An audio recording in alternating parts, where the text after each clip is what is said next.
Ya, dugaan teror pun diterima oleh Jaksa Agung Muda Tindak Pidana Khusus Febri Adriansyah.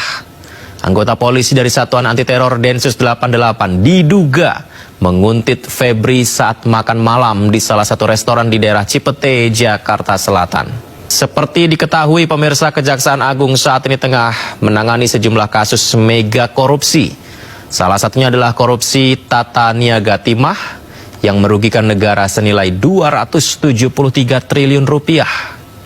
Pertama, terkait dengan isu penguntitan tadi, memang diserahkan kepada Kapus Penkum untuk menyampaikan ya, bahwa memang benar ada isu, bukan isu lagi, fakta penguntitan di lapangan. Ya, setelah dilakukan pemeriksaan terhadap yang menguntit, ternyata di dalam HP yang bersangkutan itu diketemukan profiling daripada Pak Jampitsus. Kemudian dilakukan suatu pemeriksaan lebih lanjut, yang dibawa ke kantor Kejaksaan Agung. Ternyata yang bersangkutan adalah anggota Polri. Nah, kalau bicara tentang kapasitas, ya tentu saya sendiri sangat yakin bahwa tentara nasional itu memiliki capacity and capability, kapasitas dan kapabilitas di dalam menjaga Kejaksaan Agung, kantor-kantornya dan pejabat-pejabatnya. Karena kenapa? Kita ketahui bahwa tentara nasional ini bukan bagian daripada aparat penegak hukum, sehingga tidak akan tercampur lebih dalam atau dalam sehubungan dengan adanya polemik-polemik dalam penegakan hukum ini. Karena kadang kita tahu bahwa dalam penegakan hukum ini terkadang melibatkan oknum-oknum sendiri, baik itu oknum kepolisian, kejaksaan, bahkan kehakiman, dan juga ada dari TNI. Tetapi kalau kita lihat prosesnya, memang oknum-oknum yang terlibat di TNI itu sepertinya terbilang atau tergolong sangat sedikit.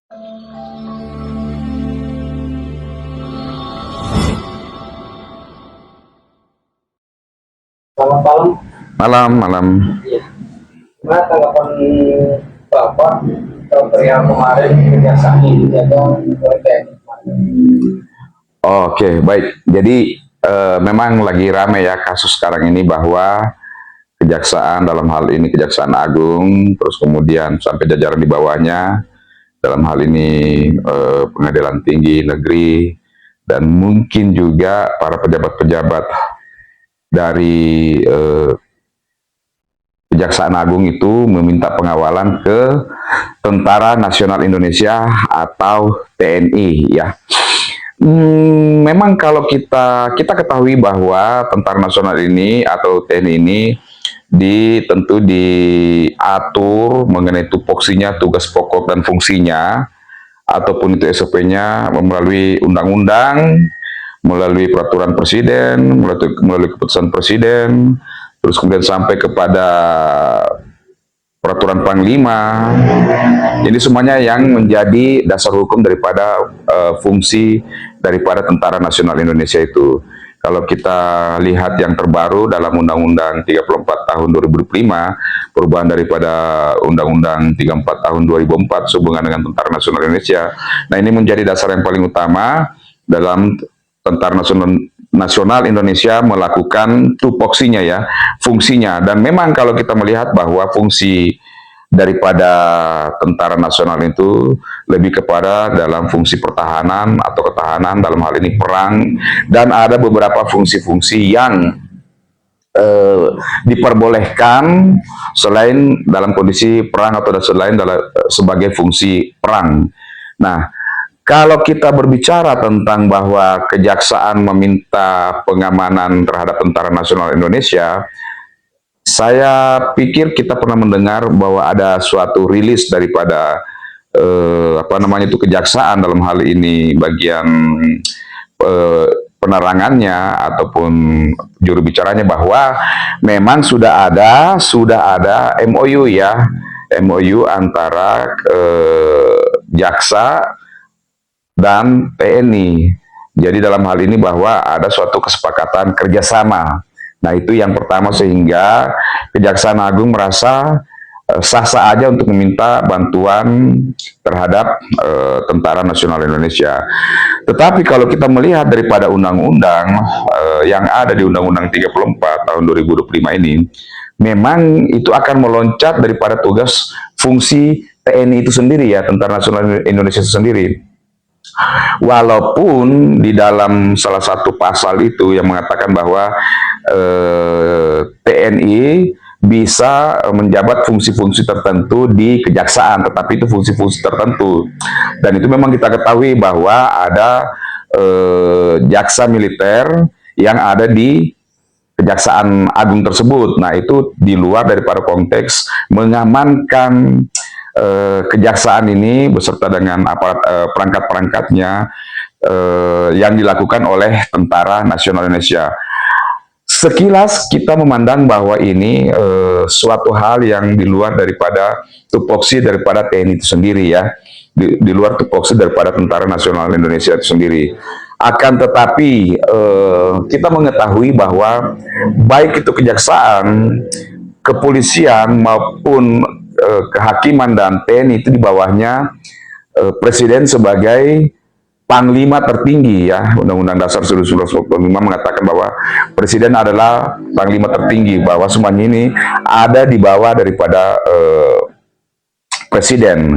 Sehingga tentu Presiden juga akan memiliki dasar pertimbangan yang tidak menabrak hukum, yang menaungi supaya kejaksaan bisa dikawal, dijaga oleh Tentara Nasional Indonesia, karena seharusnya itu fungsi pengawalan tersebut berada di tangan kepolisian ya. Sehingga kemudian kenapa TNI yang diperbolehkan menjaga kejaksaan, kantor-kantor kejaksaan, pengadilan tinggi negeri, dan lain-lain sebagainya. Kalau kita lihat di media, sekitar 6.000 personil yang dikerahkan untuk menjaga kejaksaan dan lingkup-lingkup kejaksaan sampai kepada pengadilan-pengadilan. Nah, dasar hukum ini tentu yang tadi selain MOU ini juga pasti akan ada dasar hukum yang lain ya.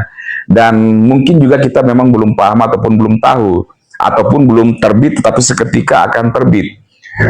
Seperti misalnya Presiden bisa aja membuat suatu keputusan Presiden ya, atau Kepres, di mana kejaksaan diperbolehkan untuk meminta pengawalan daripada Tentara Nasional Indonesia. Jadi dasar hukumnya bisa berdasarkan Kepres tersebut. Atau adanya suatu Kepres bahwa Kejaksaan Agung ini adalah bagian daripada objek vital. Kalau memang harus seperti itu ya.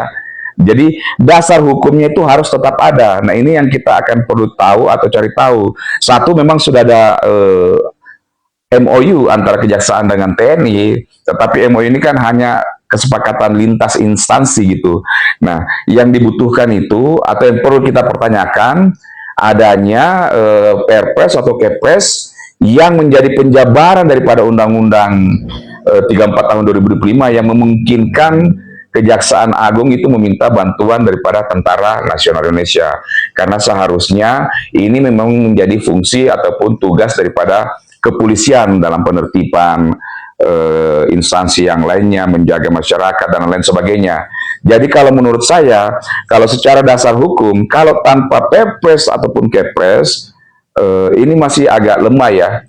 Entah apa pertimbangan Presiden sehingga diperbolehkan, apakah memang hanya benar-benar dari MOU ini ya, Minutes of Understanding ini atau MOU ini, tetapi mungkin bisa jadi bahwa sudah ada Kepres yang keluar, tetapi kita belum mengakses itu. Atau memang Presiden memandang suatu kegentingan sehingga memerintahkan Panglima TNI untuk dalam waktu yang sementara mengawal Kejaksaan Republik Indonesia ini, Kejaksaan Agung ini dan perangkat-perangkat di dalamnya.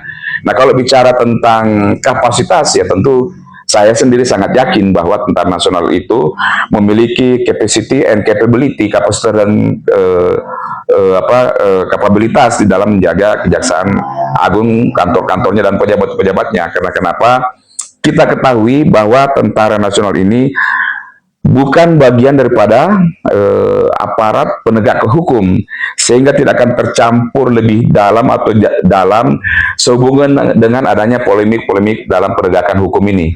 Karena kadang kita tahu bahwa dalam penegakan hukum ini terkadang melibatkan oknum-oknum sendiri, baik itu oknum kepolisian, kejaksaan, bahkan kehakiman, dan juga ada dari TNI. Tetapi kalau kita lihat prosesnya, memang oknum-oknum yang terlibat di TNI itu sepertinya terbilang atau tergolong sangat sedikit. Itu yang pertama.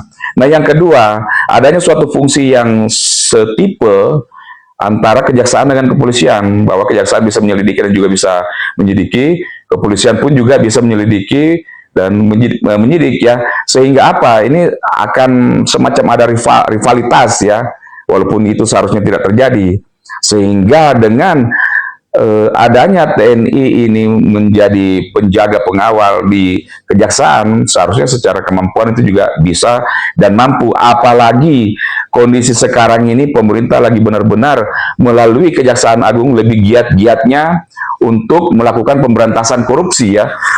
Dan kita ketahui koruptor ini yang melakukan tindakan korupsi memiliki kemampuan, kekuatan, power, uang untuk melakukan attack back, serangan balik, dan ini yang harus diwaspadai, karena kasihan kalau para pejabat-pejabat di kejaksaan, penegak-penegak hukum yang ada di kejaksaan, mereka melakukan tugas dan tanggung jawabnya, membongkar korupsi, melakukan penangkapan dan lain sebagainya, tapi keselamatan sendiri mereka tidak terjamin, keluarganya tidak terjamin. Nah, ini yang harus diwaspadai, dan kita bisa melihat pada pidato Presiden bahwa dia tahu ada begitu banyak penegak hukum di kejaksaan yang diintimidasi, keluarganya diteror, dan lain sebagainya. Sehingga ada kemungkinan Presiden memandang perlu di-backup oleh TNI yang berdasarkan aturan-aturan hukum yang ada, yang akan mungkin sudah dikeluarkan atau berdasarkan MOU ini, atau ada suatu pandangan khusus tertentu, dalam hal ini kegentingan yang dianggap oleh Presiden dilakukan, sama seperti kalau Presiden terpaksa harus mengeluarkan Perpu. Nah, kemudian itu yang dijalankan oleh Presiden, yang tentu implementasinya adalah Kejaksaan Agung dan Panglima Tentara Nasional Indonesia. Demikian. Apakah menurut Bapak nih, apakah tidak berbenturan dengan institusi lain? Oke, kalau bicara tentang institusi lain, seharusnya ini memang menjadi fungsi daripada kepolisian ya. Ini memang harus menjadi ranah kepolisian, baik di kantor pemerintahan, kejaksaan, pengadilan dan lain sebagainya. Ini memang dijaga atau menjadi SOP daripada atau tupoksi daripada kepolisian itu sendiri ya. Harusnya seperti itu. Akan tetapi ketika kita melihat bahwa ini faktanya TNI yang diminta, ya tentu ada pertimbangan yang lain. Dan ya kita mengharap sebenarnya ini menjadi bukan waktu yang berlama-lama ya. Nah, kalau kita mau jujur ya, tentu ada pertimbangan tertentu kejaksaan malah memintanya kepada TNI, tidak kepada kepolisian. Ya tentu juga harusnya kepolisian Republik Indonesia kita ada introspeksi kenapa ini terjadi, atau kok kenapa kejaksaan mintanya kepada kepolisian, tidak lagi kepada ke TNI, tidak lagi kepada kepolisian. Nah, kalau ada hal yang kurang benar, tidak benar, atau yang saya katakan tadi itu bahwa adanya rivalitas, ya itu mungkin semuanya harus dibenahi. Pak Presiden pun juga harus turut bekerja pembenahan ini, demikian juga Pak Kapolri, sehingga seyogianya nanti fungsinya ini akan dikembalikan kepada Polri atau Kepolisian Republik Indonesia, bahwa pengamanan di Kejaksaan Agung, bahkan di kejaksaan-kejaksaan tinggi, kejaksaan negeri, ke pengadilan tinggi, pengadilan negeri, dan lain sebagainya, itu kembali kepada Kepolisian Republik Indonesia. Karena memang ini seharusnya berada dalam lingkup kerja, wilayah kerja atau tupoksi daripada Kepolisian Republik Indonesia. Jadi kalau dibilang berbenturan, mungkin tidak berbenturan, tetapi ada sedikit ketidakelokan ya kalau bahasa saya. Sehingga harusnya pun ini menjadi catatan bagi Polri ya. Tidak apa-apa kita kritik Polri, masukan bagi Polri, karena Pak Kapolri selalu meminta kritikan masyarakat dari kita semuanya masyarakat, dan akan menjadi sahabat Polri nih. Nah, kalau menurut saya kita perlu memberikan kritikan masukan bahwa dalam hal ini ya Polri sendiri harus berbenah, mengintrospeksi diri, kira-kira ini seperti apa penyebabnya, supaya kedepannya kembali kepada fungsi-fungsi yang sesuai dengan aturan perundang-undangan dan tupoksi-tupoksi daripada masing-masing instansi, baik itu Tentara Nasional Indonesia maupun Polisi Republik Indonesia. Tapi kita terus dukung Polisi Republik Indonesia untuk terus melakukan perbaikan, pembenahan, secara khusus bagi aparat-aparat penegak hukum, sehingga image kepolisian bisa benar-benar kembali terjaga dan baik dan dipercaya sebagai polisi yang menjalankan fungsinya secara presisi. Ini ada berita satu lagi Pak yang mungkin lagi ramai ya. Jadi kemarin tuh Kejaksaan Agung Muda ya itu dikawal oleh TNI dan itu ditemukan dikuntit oleh diduga Densus 88. Oh. Mana tanggapan Bapak? Ya, jadi pertama-tama yang mau saya sampaikan bahwa apapun itu, yang pertama pelakunya itu pasti adalah oknum. Dalam artian apa? Ini bukan keputusan secara resmi formal dari pejabat-pejabat kepolisian ya. Jadi inilah yang tadi saya sampaikan bahwa terkadang rivalitas ini menimbulkan sesuatu rasa yang berbeda atau suatu hubungan yang tidak sehat ya, tapi ini oknum ya kalau menurut saya ya, sehingga apa ya, mungkin ada suatu kasus persoalan hukum, terus kemudian mungkin melibatkan oknum pimpinan kepolisian tertentu, kemudian memanfaatkan kekuasaan yang dimiliki, power yang dimiliki untuk memerintahkan seorang oknum juga untuk melakukan hal tersebut, yaitu menguntitin atau mengikuti seorang jaksa agung muda ya, kalau nggak salah Jampitsus tindak pidana khusus gitu. Nah inilah sebenarnya yang menjadi koreksi bagi kepolisian kita yang kita cintai ini, yang harus berbenah, karena hal-hal seperti ini menimbulkan rasa ketidakpercayaan oleh masyarakat dan institusi yang lain. Ya, walaupun juga mungkin kejadian-kejadian tertentu ada juga oknum-oknum TNI yang melakukan perbuatan-perbuatan yang tidak terpuji tersebut. Tetapi dalam hal ini, karena sebuah institusi, pejabat dari institusi Kejaksaan Agung Jampitsus diikuti oleh anggota kepolisian ya, Densus 88 ya, oknum lah ya kita katakan seperti itu. Nah, ini hal yang sesuatu yang memang tentu tidak benar. Tetapi di sini kita bisa melihat ya pasti adanya kekuasaan dan prioritas daripada oknum tertentu ya yang digunakan untuk menguntit Jampitsus ini. Dan ini yang harus terus dikoreksi, ini yang harus diperbaiki supaya kedepannya tidak lagi terjadi hal-hal yang seperti ini. Karena apapun itu, kepolisian dan kejaksaan sampai kehakiman adalah satu paket aparat penegak hukum. Harusnya kerjasama secara rapi dengan baik.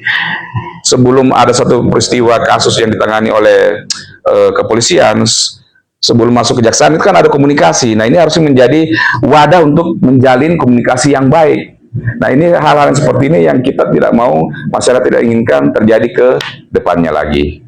Sekian. Satu lagi, kalau menurut Bapak nih, setuju atau tidak jika Jaksa Agung itu dikawal oleh TNI? Kalau secara performance, saya sangat setuju kalau secara performance ya. Memang kesigapan, kecekatan dari TNI itu sangat terlatih ya. Tetapi kembali lagi bahwa memang tugas TNI itu adalah fungsinya untuk perang, pertahanan gitu ya. Pertahanan dan ketahanan dalam kondisi perang lah, perang, terorisme, ancaman dari luar negeri. Ya kalau secara kecakapan, skill saya setuju. Tetapi kalau secara aturan yang berlaku sekarang ya saya tidak setuju kalau ini berlanjut sampai ke depannya gitu ya. Terkecuali kalau memang ada undang-undang yang diubah. Dan kembali lagi bahwa tentu kita tidak mau memang fungsi TNI yang pertahanan dan ketahanan ini kemudian masuk ke dalam sendi-sendi institusi dan masyarakat ya. Jadi tetap kita kembali kepada tupoksinya dengan catatan kepolisian harus berbenah sehingga bisa kemudian selaras komunikasinya, koordinasinya dengan pihak Kejaksaan Agung gitu ya, ataupun aparat penegak hukum lain seperti kehakiman. Oke, Pak Somad, terima kasih untuk Oke, siap. Salam sehat.